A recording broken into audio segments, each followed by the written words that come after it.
तिम्रो लागि म जुन तारा झार्दिन सक्छु, तिम्रो लागि म जे पनि गर्न सक्छु, तिमी नै मेरो जिन्दगी हौ, तिमी बिना म बाँच्न सक्दिनँ भनेर भन्छन् अक्सर धेरैजनाले। र हामी त्यो कुरा सुनेर खुसी पनि हुन्छौँ र हामी एकदमै धेरै कनेक्ट पनि हुन्छौँ इमोसनली। र त्यतिखेर हाम्रो इमोसन्स एकदमै धेरै नै रियल हुन्छ, कनेक्ट भइ नै हाल्छौँ। त्यो होइन कि त्यो व्यक्तिले फेक तरिकाले भनिरहेको छ अथवा झुटो बोलिरहेको छ, त्यो व्यक्तिले पनि साँचो नै बोलिरहेको हुन्छ। उसको पनि इमोसन्स रियल हुन सक्छ त्यति, तर साँच्चीकै जुन तारा झार्न त सम्भव हुँदैन। तर एउटा हाई इमोसन्समा आएर त्यो बेलाको इमोसनल इन्टेन्सिटी उसको एकदमै धेरै हाई हुन्छ।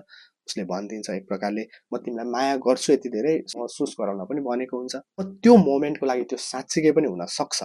तर हामीले यस्तो तरिकाले एक्सेप्ट गर्छौँ कि अब चाहिँ यो सधैँभरि नै यस्तै रहन्छ। जब उसले छोडेर जान्छ, जब उसले चिट गर्छ, लाग्छ कि यो व्यक्तिले यस्तो कसरी गर्न सक्छ, मलाई कहिले छोडेरै जान्न भन्थ्यो, कहिले पनि धोका दिन्न भन्थ्यो, आज आएर कसरी गर्न सक्छ भन्ने कुराले सताउँछ र हामी यही कुरा कोट्याएको कोट्याइ गर्छौँ, आफूलाई टचर दिन्छौँ। यो बुझ्न सक्नुपर्छ र त्यतिखेर पनि मेन्टली प्रिपेयर हुनुपर्छ कि यो कुरामा उसले यस्तो भन्दैछ भनेपछि उसको इमोसन्स हाई छ, उसले भन्यो, ओके, उसले रियल्ली नै भनिरहेको छ, बट सधैँभरि यो इमोसन्स रहन्छ भन्ने पनि हुँदैन, सधैँभरि यो मान्छे यस्तै रहन्छ भन्ने पनि हुँदैन। यदि भइसकेको छ भने चाहिँ एक्सेप्ट गर्नु पर्यो कि उसले छोडेर गयो, त्यो वास्तविकता हो। उसको इमोसन्स त्यो बेला हाई थियो, उसले जे भन्यो त्यो बेला भन्यो। तर मान्छे हो, परिवर्तन हुन्छ, इमोसन्स हो, चेन्ज हुन्छ, कुनै पनि चिज पर्मानेन्टली रहँदैन। मैले एक्सेप्ट चाहिँ गर्नुपर्छ, यसरी चाहिँ दिमागलाई ट्रेन गर्दै लैजानुपर्छ।